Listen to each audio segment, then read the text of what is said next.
Merci, bonjour à tous, vous m'entendez? Ouais. Donc je me présente, je suis Valentin Grimaud, je travaille à l'université, Nantes Université, au laboratoire d'archéologie, et je suis aussi le porteur d'un atelier consacré à l'évolution du schéma de métadonnées pour l'archivage des données 3D en SHS en France. Et cette présentation est l'occasion de faire le bilan de ce qu'on a fait cette année.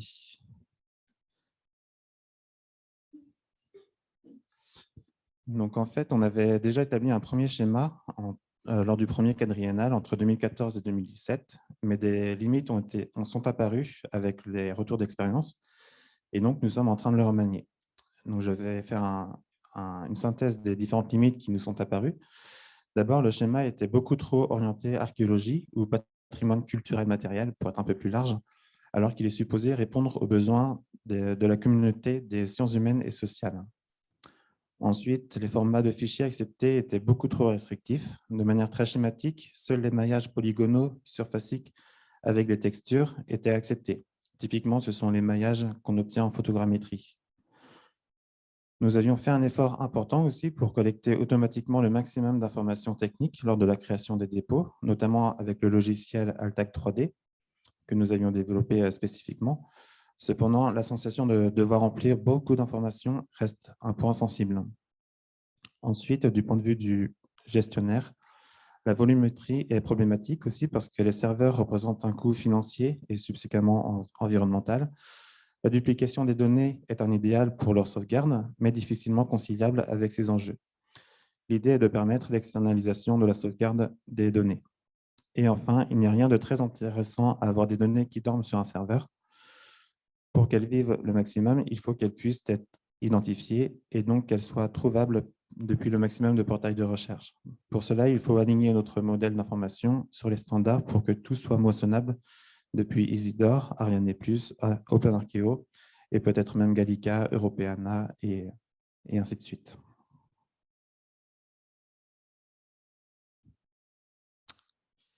Alors, on va découvrir le schéma petit à petit. La structure de base de tous les dépôts est celle-ci. Des informations concernant le dépôt d'une manière générale, ce sont les boîtes grises, et au moins un objet 3D, la boîte rouge.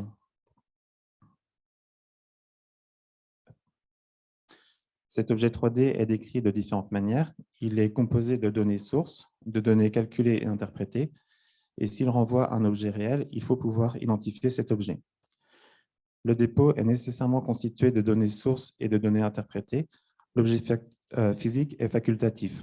C'est la grande différence avec la version 1 du schéma, où l'objet réel était décrit dans les métadonnées du dépôt, c'est-à-dire les boîtes grises.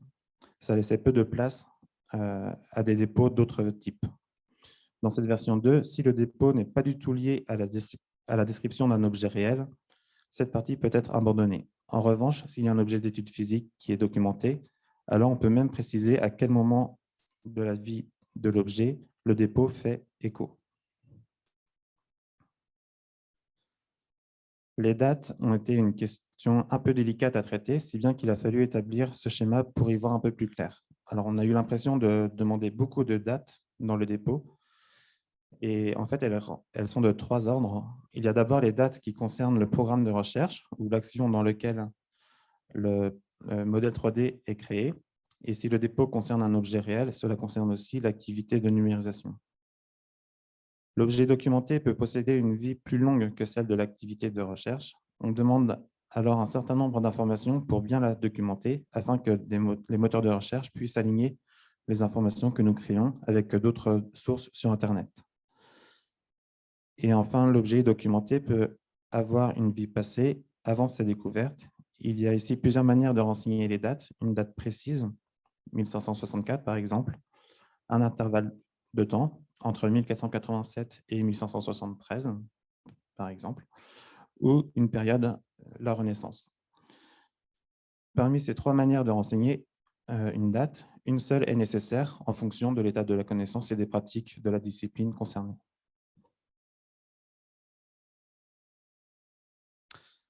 Alors, les données sources peuvent être très diverses. La liste n'est pas exhaustive encore, mais nous pouvons insérer de la photogrammétrie, de la lasergrammétrie, des données volumiques, des documents d'archives, etc. Une évolution importante depuis le premier schéma, c'est la boîte IDCND 3D qui est tout en haut de la liste.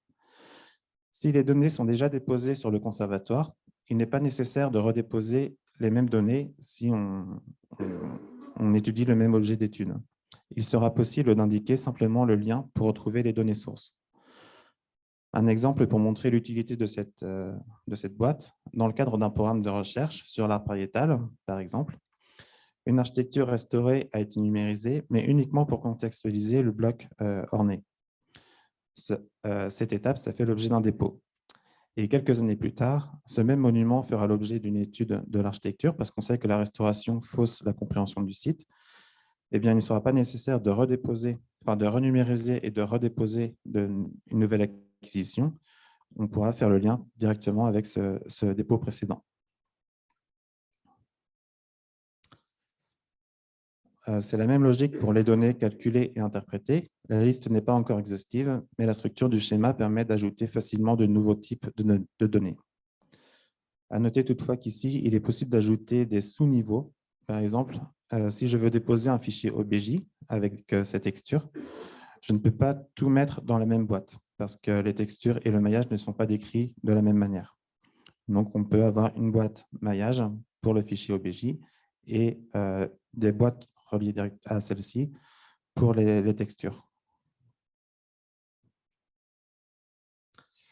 Enfin, il est possible de renseigner chacune des sources et des données calculées et interprétées avec des processus et des paradonnées. Des paradonnées peuvent être ajoutées pour enseigner de manière plus libre des informations jugées importantes.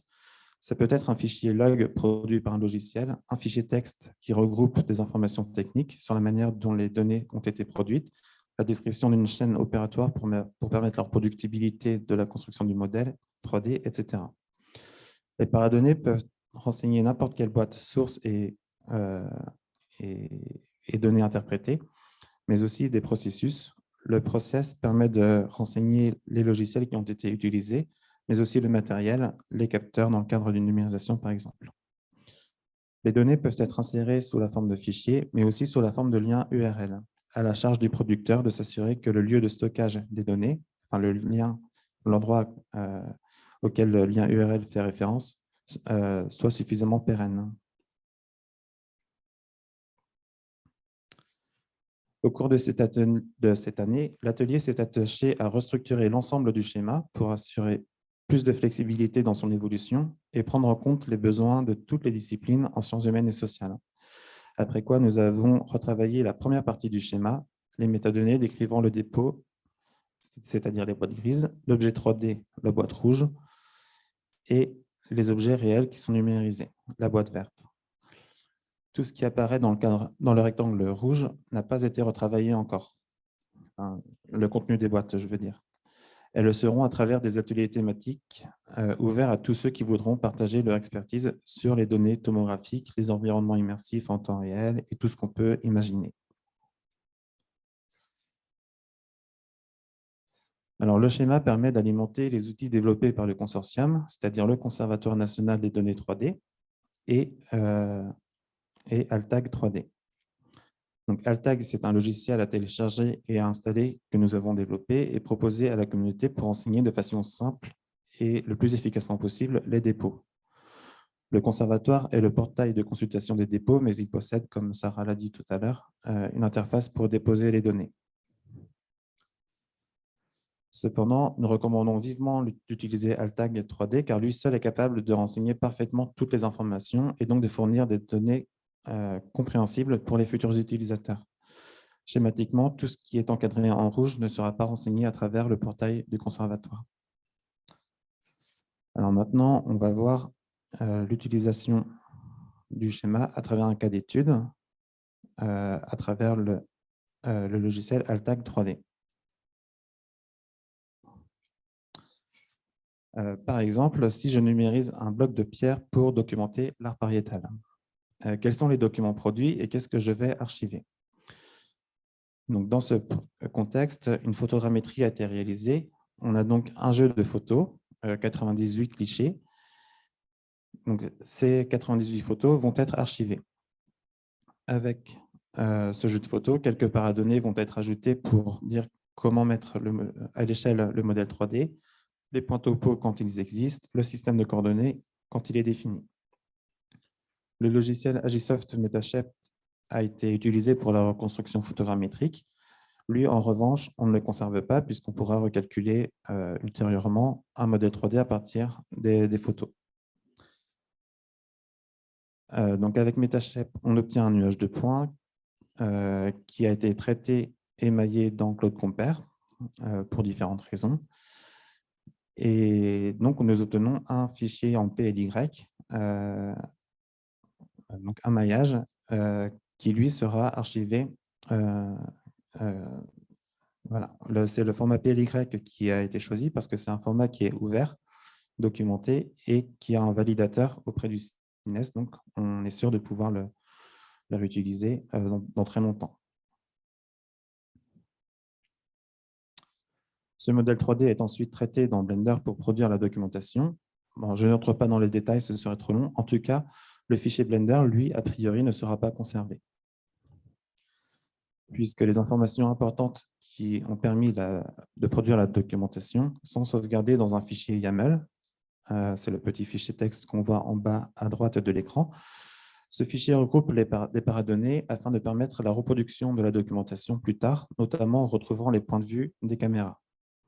Donc ça, c'est vraiment un fichier important. À la fin de la procédure de la documentation, on obtient une arborescence de 618 fichiers, images, JPEG ou PNG, plus un fichier SVG pour la mise en page de la documentation.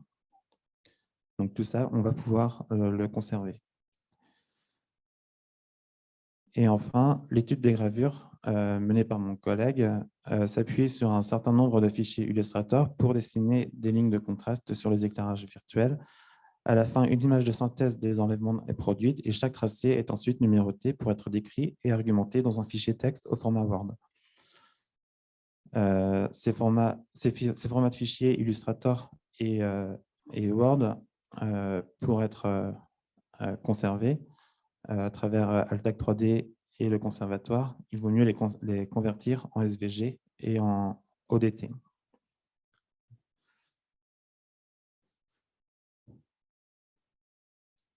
Alors, comme dans tous les dépôts, on ne peut pas échapper aux informations génériques et à la structure de base. Il s'agit des métadonnées concernant le renseignement d'un dépôt, au moins un objet 3D, qui lui sera renseigné par au moins une source, la boîte violette, et une source transformée, la boîte bleue. En fonction de la nature des données à archiver et des objectifs scientifiques et techniques poursuivis, l'utilisateur peut moduler à volonté le schéma. Dans notre cas, on décrit un objet réel, physique, acquis en photogrammétrie, de quoi nous avons obtenu un maillage à partir duquel nous avons produit de nombreuses images mises en page dans un document SVG et le relevé des gravures réalisées sous Illustrator et converties en SVG, ce sont les annotations. On va pouvoir apporter un nouveau niveau d'information en ajoutant les paradonnées pour renseigner comment le maillage a été produit, c'est-à-dire un PDF par exemple expliquant la procédure, le fichier YAML renseignant les paramètres qui ont été choisis pour rendre les images et permettant de reproduire les mêmes points de vue, et le fichier texte permettant d'argumenter le relevé des gravures. Enfin, on pourrait renseigner quel logiciel a été utilisé pour la reconstruction photogrammétrique et générer les images de rendu.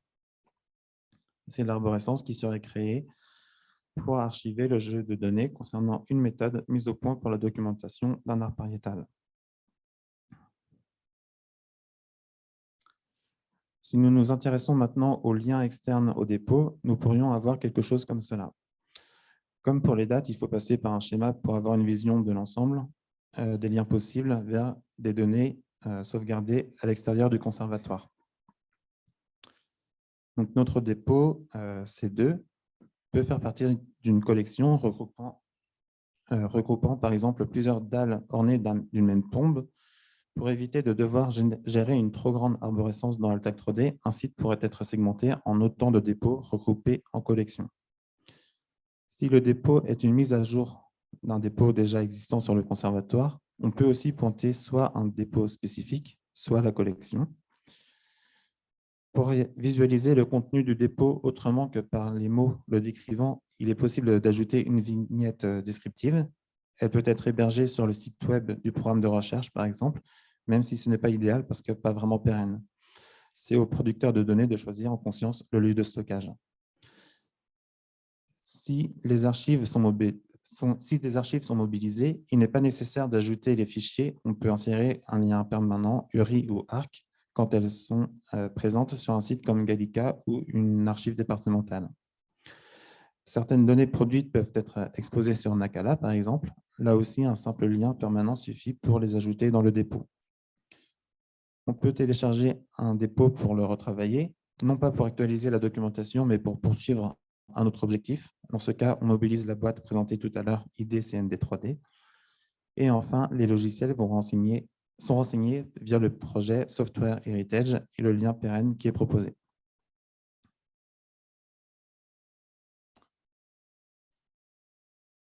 Alors concrètement, quelles sont les métadonnées qu'on doit renseigner?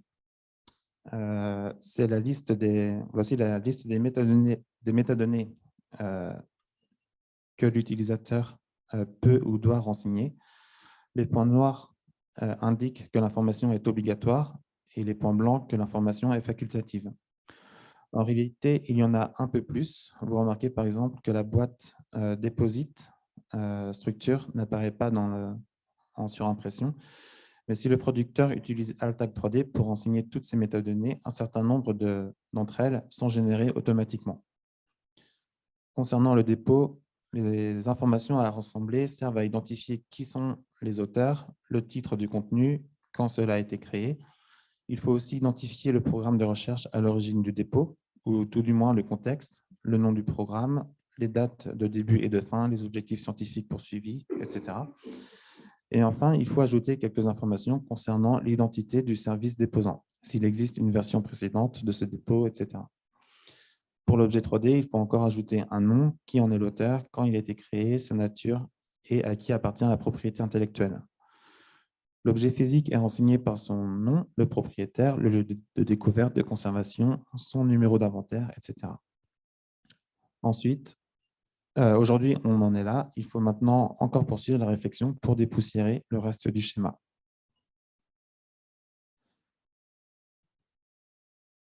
Alors, en termes de bilan, avons-nous réellement réussi à alléger le schéma de métadonnées?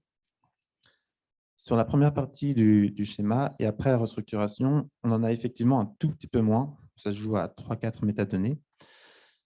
Mais nous ne pouvons pas réellement faire mieux. Ce sont des métadonnées requises par le CINES, qui est un organisme dédié à l'archivage pas que des modèles 3D, mais des données produites en France.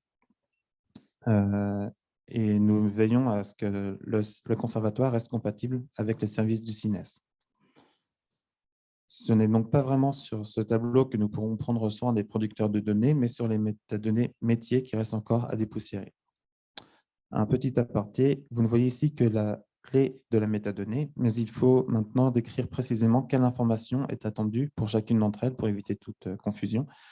Et c'est l'objectif de l'atelier qui se tiendra demain en fin de journée pour suivre la rédaction du dictionnaire de métadonnées. En conclusion, si vous avez un besoin particulier sur un type de données qui n'est pas encore pris en compte par le conservatoire ou Altag, n'hésitez pas à nous contacter, à nous solliciter. Et si vous voulez participer à la construction de ce schéma, pareil, n'hésitez pas à nous contacter. Nous n'avons pas forcément manipulé tous les types de données et nous n'avons pas toujours suffisamment de recul pour décider quelles informations sont indispensables pour l'utilisateur futur. Voilà, merci pour votre attention. Merci beaucoup.